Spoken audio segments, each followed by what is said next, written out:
Good evening to all of you. Welcome back my YouTube channel Nazim academy 01। आप सभी को Nazim academy 01 पर स्वागत है। इंग्लिश ग्रामर में टेंस को फिनिश कर चुके हैं, वॉइस भी कल समाप्त हो चुका है। आज जो नया टॉपिक स्टार्ट कर रहे हैं, एग्जाम की रीढ़ की हड्डी यानी कि बैकबोन जिसको कहते हैं, वो आज स्टार्ट होने वाले हैं। उसका नाम है नरेशन। क्या बाबू? नरेशन। और नरेशन एक ऐसा टॉपिक है कि कोई भी एग्जाम हो उसमें पूछता ही है। मैट्रिक और इंटर में खास करके नरेशन का 4-5 क्वेश्चन रहने का उम्मीद रहता है एमसीक्यू में, क्योंकि मैट्रिक और इंटर दोनों है। 100 एमसीक्यू पूछा जाएगा। 100 में जो इंग्लिश है उसमें 60 जो है आपको एमसीक्यू ग्रामर से पूछा जाता है और 40 बुक से। और बुक में भी जो 40 है उसमें 35 समझिए या 30 प्लस समझिए, आपको रेनबो इंग्लिश से पूछा जाएगा। और 5 यानी कि 5 से 6 क्वेश्चन या 7 से 8 क्वेश्चन आपको स्टोरी ऑफ इंग्लिश से पूछा जाता है। तो चलिए पहले नरेशन ग्रामर के पार्ट को पढ़ लेते हैं, उसके बाद रेनबो इंग्लिश पर डिस्कशन करेंगे। चलिए स्टार्ट करते हैं। देखिए आपका टाइम बचे इसके लिए ये स्पीच सब जो है डिफिनेशन है, ये डिफिनेशन को मैंने रिटेन करवा कर पहले से आपके सामने रखे हुआ हूं। चलिए अब आपसे पूछा जाएगा कि नरेशन क्या है। नरेशन के मतलब कथन होता है, हम अपनी बातों को रखते हैं किसी के पास। देखिए नरेशन शब्द की उत्पत्ति इंग्लिश के नारेट शब्द से हुआ। किस शब्द से हुआ? नारेट शब्द से हुआ, जिसका अर्थ होता है क्या? कहना। हम जब किसी को कहते हैं ना, वही हुआ कहना। अब यहां बात उठा सर कि आखिर इसका फुल डिफिनेशन क्या हो सकता है। The narration is use of written. Narration का प्रयोग किया जाता है लिखित में और स्पोकन बोलने में। कमेंट्री मतलब जो कमेंट्री जिसको कहते हो, to convey a story statement to audience. Narration encompasses a set of techniques। क्या बाबू? Techniques through which the creator of the story statement presents their story and statement। स्पष्ट शब्दों में हम यह कह सकते हैं कि किसी व्यक्ति के द्वारा, किसके द्वारा? किसी व्यक्ति के द्वारा कही गई बातें जो कोई व्यक्ति बोलते हैं, उनके जो कही गई बातें बोलो या स्टेटमेंट समझो, कोई जो स्टेटमेंट निकलता है को ठीक उसी के शब्दों में यानी कि घुमाकर उसी के शब्दों में फिर से उसे अपने या किसी अन्य शब्दों में व्यक्त करने की विधि को हम क्या कहेंगे बाबू? नरेशन कहेंगे। समझ में आ गया? जब स्पष्ट रूप से जो बात रखा जाता है उस बात को अन्य के शब्दों में या उनके ही शब्दों में जो कहने के टेक्निक उपयोग किया जाता है, उसी टेक्निक को हम क्या कहेंगे बाबू? नरेशन कहेंगे। अब आपसे क्वेश्चन आएगा कि नरेशन में ION क्या है? सफिक्स है। उपसर्ग और प्रत्यय याद कीजिए, आप लोग हिंदी व्याकरण में पढ़े थे। जो आगे लगता है उसे प्रत्यय कहते हैं, इसी को इंग्लिश में क्या कहेंगे? सफिक्स कहेंगे। जोड़कर उसे नरेशन बनाया जाता है और तब इसका अर्थ हो जाता है क्या बाबू? कथन, यानी कि स्पीच। स्पीच का मतलब क्या था? कथन। सुनते होगा ना, आज ये फला मंत्री साहब स्पीच दिए हैं, आज हमारे मास्टर साहब स्पीच दिए हैं, आज ये स्पीच दिया, आज वो स्पीच दिया, आज आप स्पीच दिए। स्पीच के मतलब होता है क्या बाबू? कथन या भाषण भी कह सकते हो। टाइप ऑफ नरेशन, नरेशन का 2 भाग होते हैं, 2 काइंड होते हैं। एक डायरेक्ट नरेशन और एक इनडायरेक्ट नरेशन। डायरेक्ट नरेशन को ही डायरेक्ट स्पीच कहते हैं और इनडायरेक्ट नरेशन को ही इनडायरेक्ट स्पीच कहते हैं। किसी व्यक्ति के द्वारा कही गई बातों या स्टेटमेंट को ठीक उसी के शब्दों में डायरेक्ट नरेशन या फिर उसे अपने किसी अन्य के शब्दों में व्यक्त करना इनडायरेक्ट नरेशन कहते हैं। मतलब समझिए, मतलब ये हुआ किसी व्यक्ति के द्वारा कही गई बातों को ठीक उसी के शब्दों में अगर जवाब देंगे, जो आदमी कह रहा है उसी के शब्दों में अगर जवाब दिया तो डायरेक्ट होगा, या अन्य शब्दों में जवाब देंगे तो इनडायरेक्ट हुआ। जैसे अपने लोग पढ़ेंगे I say to you, I say to you. अभी कैसे हुआ वो छोड़ दीजिए, अभी देखिए कैसे हुआ वो नीचे पढ़ेंगे।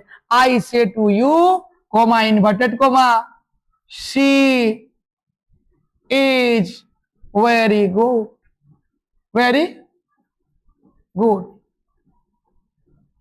इसको जो बनाएंगे तो ये डायरेक्ट है बाबू, ये क्या है बाबू, डायरेक्ट है। और ये इनडायरेक्ट हो जाएगा अभी। अब जो से टू को टेल में बदलेंगे, इसका रूल आएगा, अपने लोग पढ़ेंगे। यू के यू रहने देंगे, इन्वर्टेड कोमा, कोमा के बदले डैट का प्रयोग करेंगे। इफ का भी प्रयोग करते हैं, WH का भी प्रयोग करते हैं, टू का भी प्रयोग करते हैं, लेकिन उस सबको बाद में पढ़ेंगे। सी इज वेरी, देखो अगर बाद में रूल जो आएगा तो इज हमारा वाज वेयर में भी बदल जाता है, लेकिन अभी ये ध्यान दीजिएगा सी इज को इज में ही छोड़ दिए। क्यों छोड़ दिए वो बाद में देखेंगे। She is very good, very good. यहां हुआ कि मैं आपसे कहता हूं कि वह बहुत खुश है। यहां यही कहता है, मैं आपसे कहता हूं कि वह बहुत खुश है। क्यों, वहां थर्ड पर्सन है इसीलिए चेंज नहीं हुआ। इस सब के बारे में विशेष जानकारी अपने लोग आगे जाकर लेंगे। अब देखिए डायरेक्ट नरेशन क्या होता है।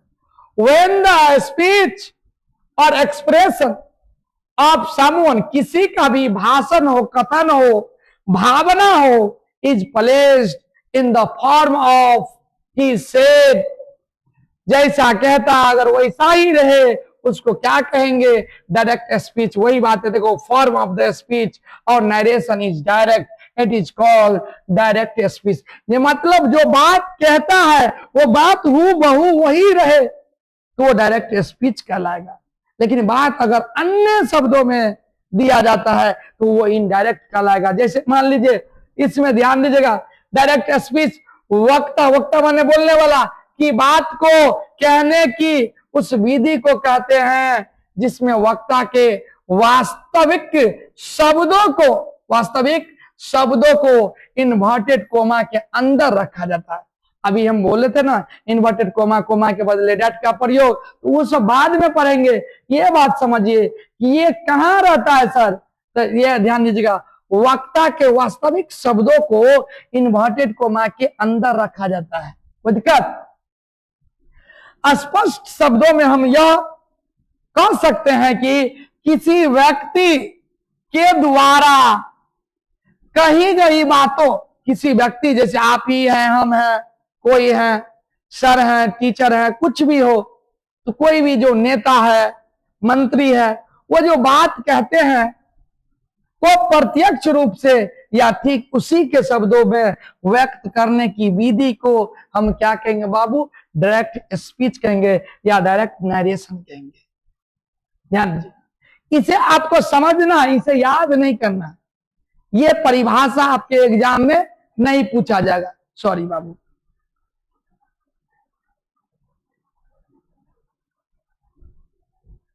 इसकी परिभाषा आपको नहीं पूछा जाएगा, ध्यान दीजिएगा।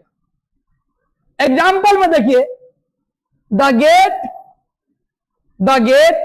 Keeper said, the gate keeper said a car has enter into the campus, a car has. ये देखिए, एक ये पार्ट हुआ, ये इन्वर्टेड कोमा के बाहर वाला पार्ट हुआ और ये इन्वर्टेड कोमा के अंदर वाला पार्ट हुआ। इन्वर्टेड कोमा देखिए, आप लोग आगे जाकर पढ़ेंगे रिपोर्टिंग स्पीच, रिपोर्टेड स्पीच, ये सब पढ़ेंगे। तत्काल इतना समझ ले, इन्वर्टेड कोमा के अंदर और इन्वर्टेड कोमा के बाहर। ध्यान दीजिएगा, एक डायरेक्ट स्पीच के सेंटेंस में हमें दो तरह के खंड मिलते हैं। कितने तरह के?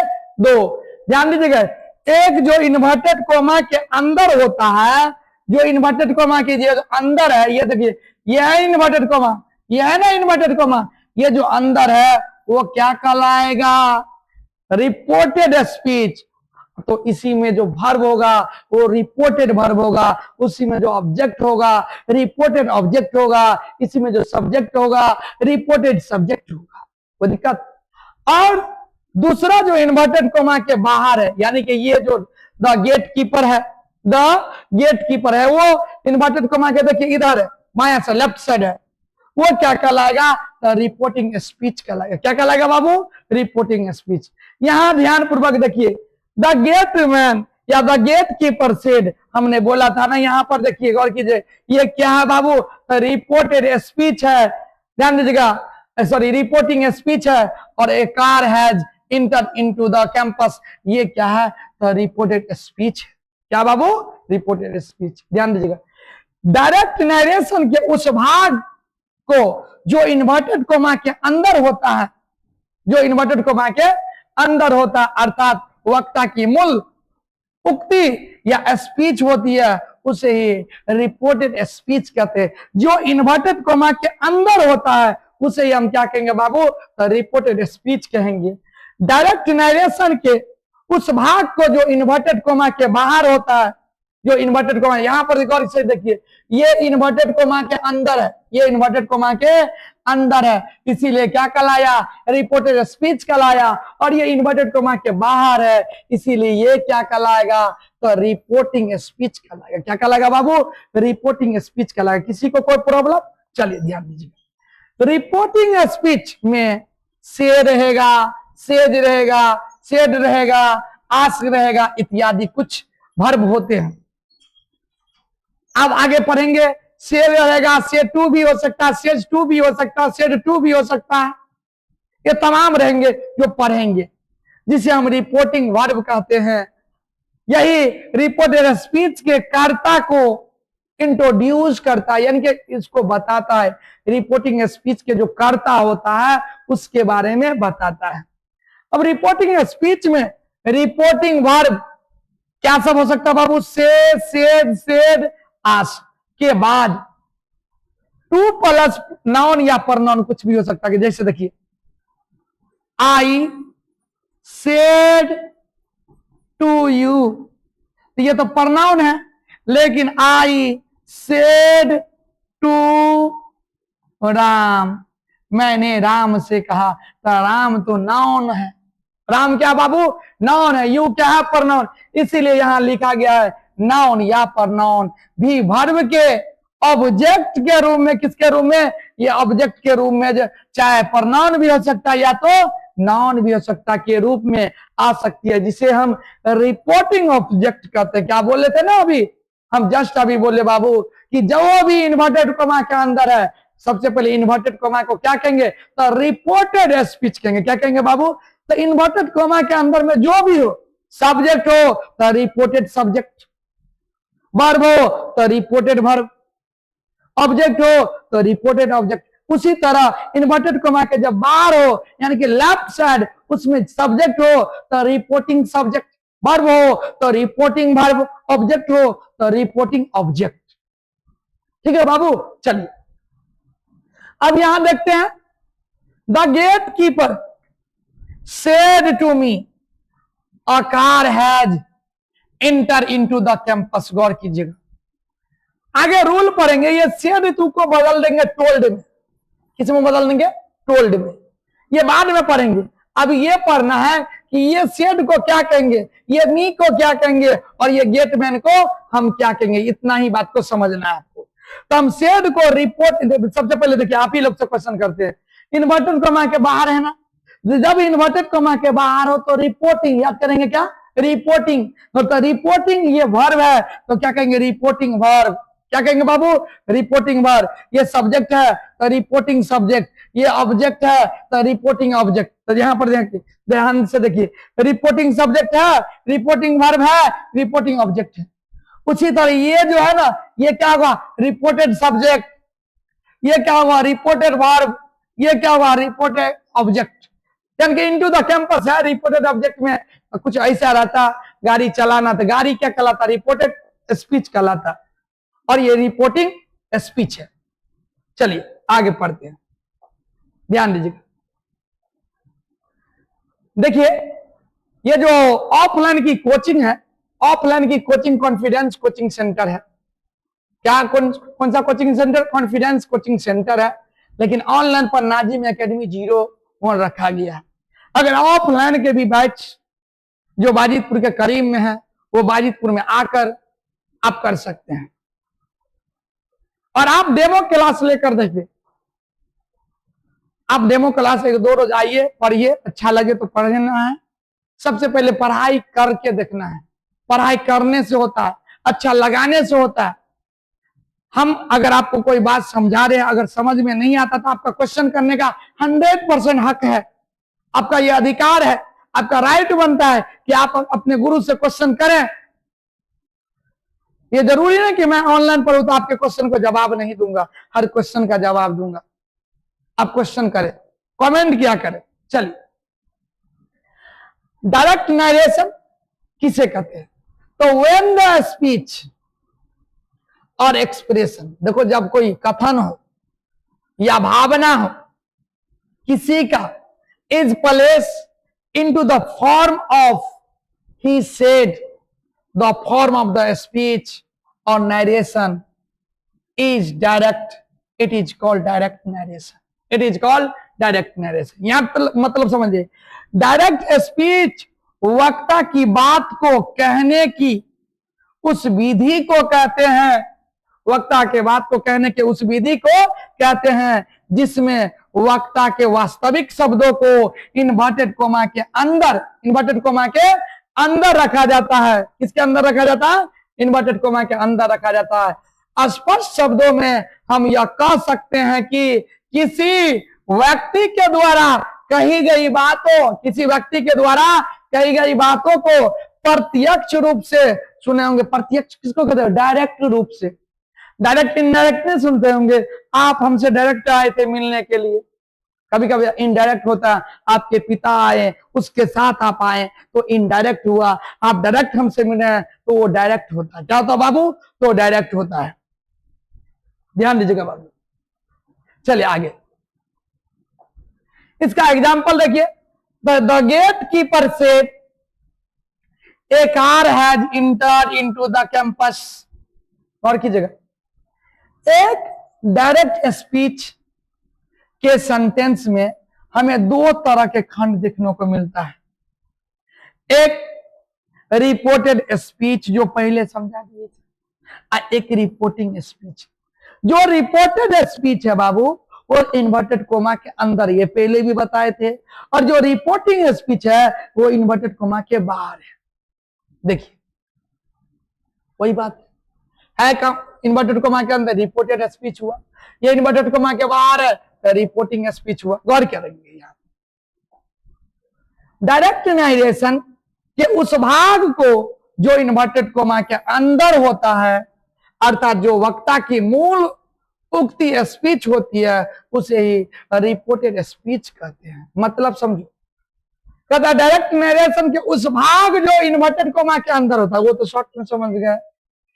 सॉरी बाबू,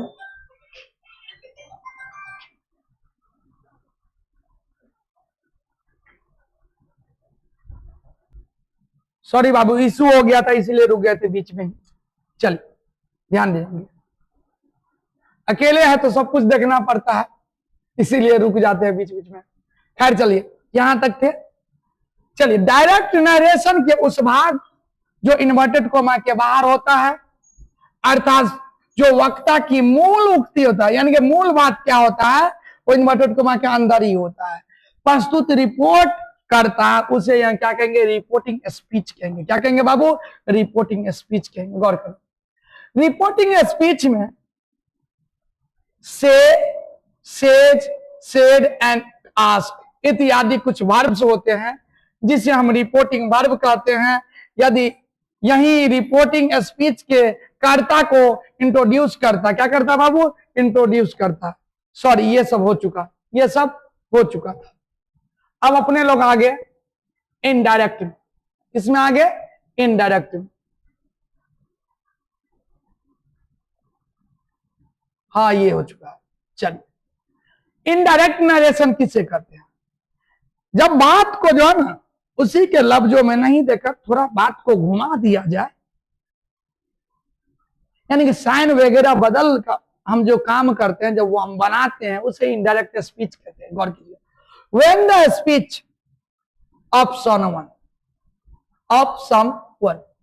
जब किसी का भाषण, कथन इज नॉट प्लेस, अस्थाई नहीं रहता, in the form of he express, जैसा वो एक्सप्रेस किया, but the reporter presents its gifts और substance the form of narration indirect, hence it is called indirect narration.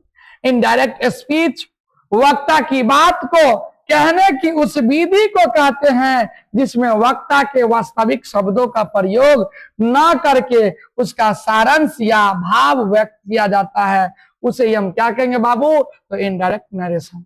स्पष्ट शब्दों में, यानी दूसरे शब्दों में हम यह कह सकते हैं कि किसी व्यक्ति के द्वारा कही गई बातें या बातों को अप्रत्यक्ष रूप से, यानी कि डायरेक्ट में घुमाकर ठीक उसी के शब्दों में कहता है ना, काम वही है लेकिन काम के लहजा बदल गया, उसमें बदलाव कर दिया, लेकिन काम वो भी वही कर रहा था, हम भी वही कर रहे हैं, लेकिन हम बातों को घुमा कर रहे हैं। जब बातों को घुमा दिया जाए ना, तो अपने, ध्यान दीजिएगा, सॉरी, अपने या किसी अन्य शब्दों में व्यक्त करने के विधि को हम इनडायरेक्ट नरेशन करते। क्या कहेंगे बाबू? इनडायरेक्ट नरेशन कहेंगे। ध्यान दीजिएगा, the gate keeper said that, आ गया ना, इससे पहले क्या पढ़े थे? Inverted comma. अब ये सेड के बाद दैट आया, सेड के बाद सेड को टोल्ड में भी बदलते हैं, लेकिन बाद में सीखेंगे सेड को नहीं बदलेंगे, सेड टू को बदलते हैं टोल्ड में। सेड टू को हम आस्क में भी बदलते हैं, सेड टू को ऑर्डर, रिक्वेस्ट, सजेस्ट में भी बदलते हैं, वो बाद की बात है। तो यहां पर ये देखिए, ये इन्वर्टेड कोमा के जगह क्या आ गया? दैट, और लास्ट में होगा फुल स्टॉप। यहां पर भी इन्वर्टेड कोमा देखे थे ना, तो ये इन्वर्टेड कोमा हट गया, तो यहाँ क्या बचा? फुल स्टॉप बचा। अब यहाँ कुछ खास बदलाव नहीं हुआ, क्योंकि ये कौन पर्सन है? Third person.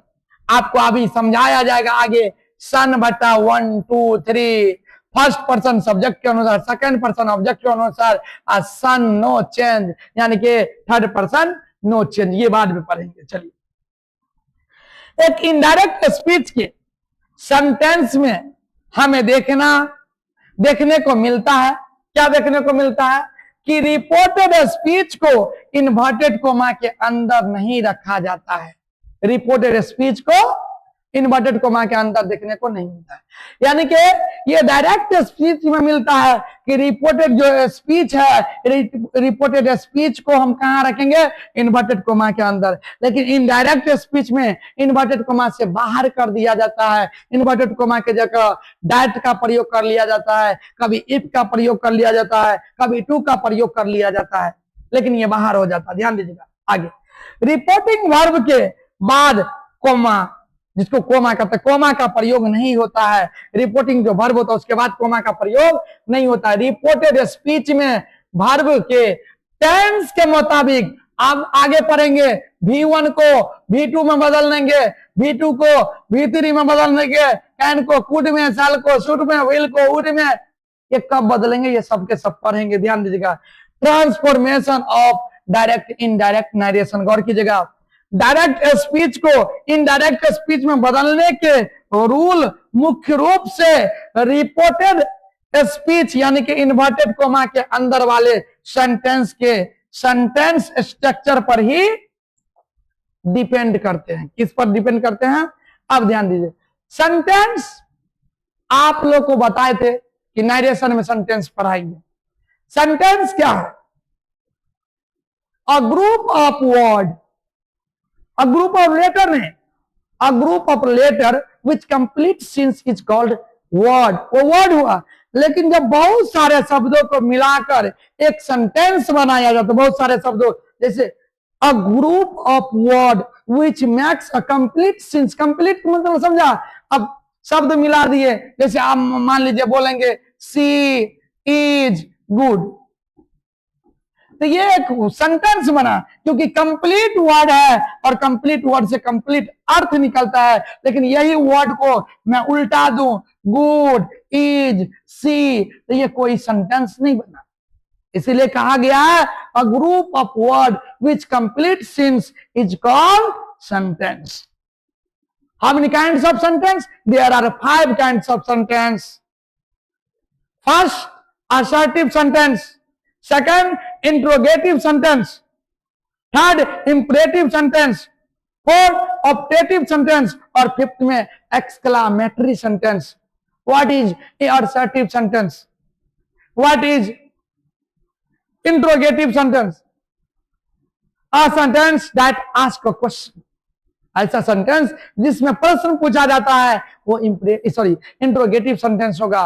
ऐसा सेंटेंस जिसमें ऑर्डर, रिक्वेस्ट, सलाह की बोध होता है उसको हम क्या कहेंगे? Imperative sentence. ऐसा सेंटेंस जिसमें शराब, बदुआ, दुआ, आशीर्वाद ये सब की बोध होता है उसी को क्या कहेंगे बाबू? तो ऑप्टेटिव सेंटेंस। जिसमें खुशी, दुखी, आज जो पढ़े थे हिंदी व्याकरण में विस्मयादि बोधक, उसमें जो पढ़े हुए थे उसमें जो है तो वही विस्मयादि बोधक, खुशी, दुखी, शोक जिसको कहते, हर्ष जिसको कहते, हर्ष माने खुशी, शोक माने क्या हुआ? दुखी, ये सब की जो बोध करवाता है। तो ये सेंटेंस कितने प्रकार को देख लीजिए बाबू। सेंटेंस 5 है। पहला असर्टिव है, दूसरा इंट्रोगेटिव है, तीसरा इंपरेटिव है, चौथा ऑप्टेटिव है और छठा एक्सक्लेमेटरी। सभी सेंटेंस के 2 रूप होते हैं, एगो यस, एगो नो। क्या मैं खुश हूं? पहले मैं खुश हूं, मैं खुश नहीं हूं। क्या मैं खुश हूं? क्या मैं खुश नहीं हूं? जाओ मत जाओ, खेलो मत खेल, कृपया मेरी मदद कर, कृपया मेरी मदद ना करे। तो हर सेंटेंस का 2 रूप होते हैं। चलिए अब ये देखो, इन सभी सेंटेंस के लिए नरेशन के रूल अलग अलग होते हैं बाबू। अगर असर्टिव हो तो डैट का प्रयोग करेंगे, अगर यस नो क्वेश्चन हो या यस नो क्वेश्चन हो तो इफ का प्रयोग, WH क्वेश्चन हो तो WH का यूज करेंगे या H का यूज करेंगे। लेकिन अगर इंपरेटिव हो तो टू का प्रयोग करेंगे, ऑप्टेटिव हो तो फिर डैट का प्रयोग करेंगे, एक्सक्लेमेटरी हो तो डैट का ही प्रयोग करेंगे। कोई दिक्कत है बाबू समझने में? नहीं।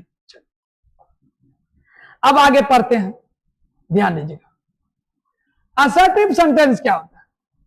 ध्यान दीजिए, जिसमें एक बात समझ लीजिए, जिसमें कोई सवाल ना हो, सिर्फ जवाब ही हो। क्या हो बाबू? सिर्फ जवाब। जैसे आई एम रेडी, आप मुझसे पूछ रहे आर यू रेडी, तो are you ready interrogative sentence हुआ। इंट्रोगेटिव में यस नो क्वेश्चन वाला हुआ, क्या आप रेडी हैं सर? तो मैं बोलूंगा I am ready, I am ready, I am ready to speak English. मैं अंग्रेजी बोलने के लिए तैयार हूं। Are you ready to speak English? बोले yes sir, I am also ready to speak English. Okay, चलिए ध्यान दीजिए, आई एम रेडी, मैं तैयार हूं। राघव वाज सैड, राघव दुखी था, उदास था। शी डिड नॉट कम, वो नहीं आई। दे आर मैड, वे लोग पागल थे। सुप्रिया इज सिंगिंग, सुप्रिया गा रही थी।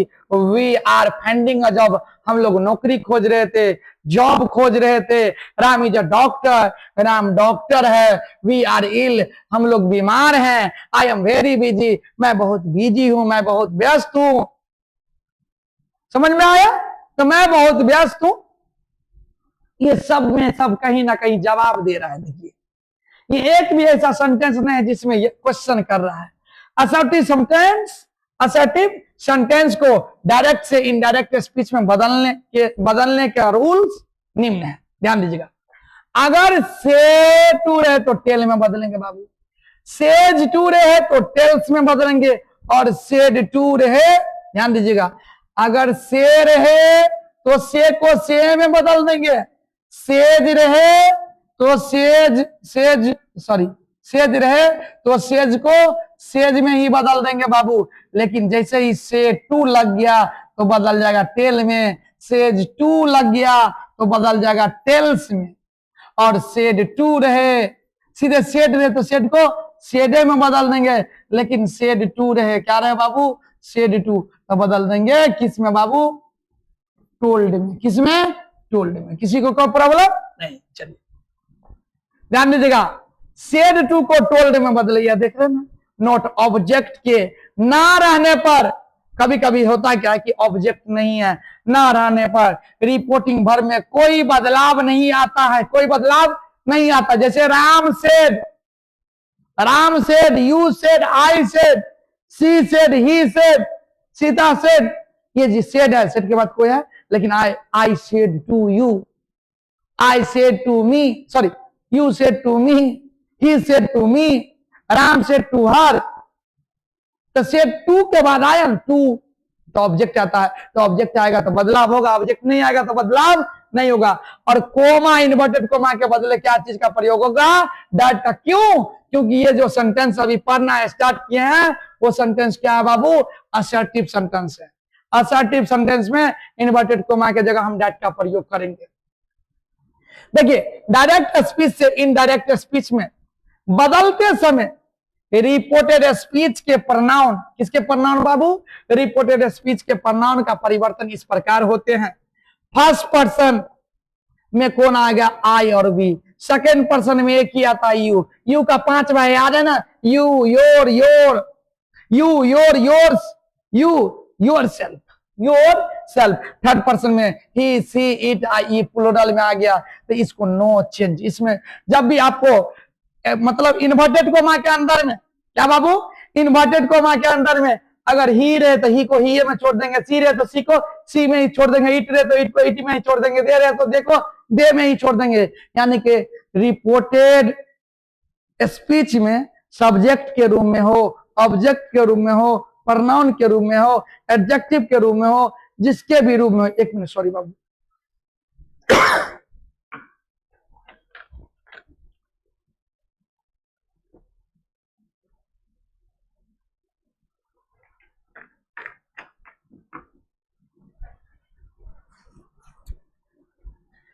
तो ये सब्जेक्ट के रूप में होगा तो ये जियो का त्यों ही छोड़ देंगे, इसको बदलाव नहीं करेंगे। लेकिन यू रहे तो बदलाव करेंगे। आई के 5-4 में से कोई भी रहे, आई रहे, माइन रहे, मी रहे, माई सेल्फ रहे, तो उसमें बदलाव हम करेंगे। ध्यान दीजिए, पर्सन में बदलते समय ये ध्यान देना है, बहुत जरूरी हो जाता है कि हमारा पर्सन, नंबर और केस, कौन नंबर है, कौन पर्सन है, कौन केस है। अगर केस का वीडियो नहीं देखे तो जाकर नाजिम एकेडमी 01 पर जाइए, पर्सन भी देखिए क्या होता है, नंबर भी देखिए, केस भी देखिए। न मिले तो कमेंट कीजिए। और फिर परिवर्तन उसी नंबर और उसी केस के अनुसार होगा। ही नहीं, दे है तो दे को हम किस में बदलेंगे?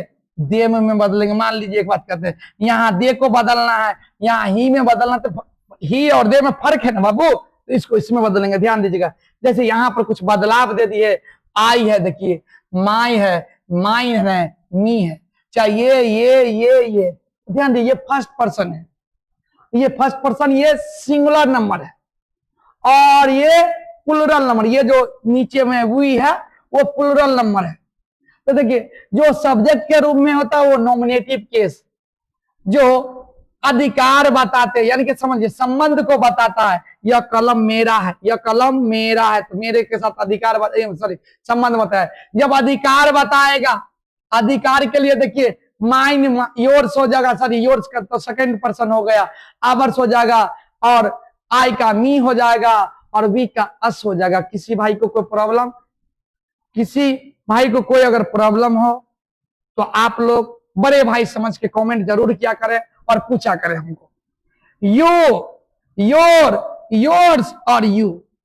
देखो, हमने बोला हुआ था आप लोगों को कि यू का ऑब्जेक्ट भी यूए होता है, सब्जेक्ट भी यूए होता है। अब देखिए, अगर इस नंबर पर हो, ये पहला समझ लीजिए, दूसरा समझ लीजिए, तीसरा समझ लीजिए, और ये चौथा। अगर पहला नंबर हो तो पहला को पहले के अनुसार बदलेंगे। अभी मैं समझाऊंगा पहला पहला क्या होता है। दूसरा नंबर हो तो दूसरा को दूसरे तरीका से समझाएंगे। तीसरा नंबर में हो तो तीसरे को तीसरे तरीका से समझाएंगे। यानी कि समझो, अभी मैं जस्ट बता रहा हूं, ध्यान दीजिएगा। ये पहले देख लिए, अब देखने के बाद मैं 1-2 बात आप लोग को बता देता हूं।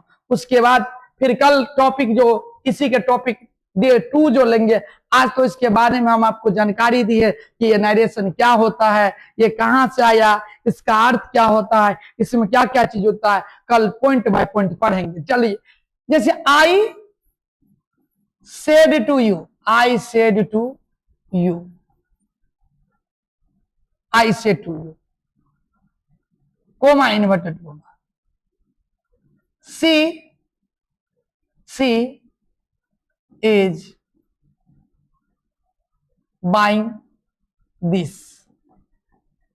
आगे ध्यान दीजिए, एक ये दिया, दूसरा हम दे रहे हैं आपको, he said to me, he said to me, गौर कीजिए बात, he said to me I can beat you. देखिए, आप गौर कीजिए, पहले दो समझ लीजिए ध्यानपूर्वक, आपको समझ में नहीं आवे तो बोलिएगा हमें, ठीक।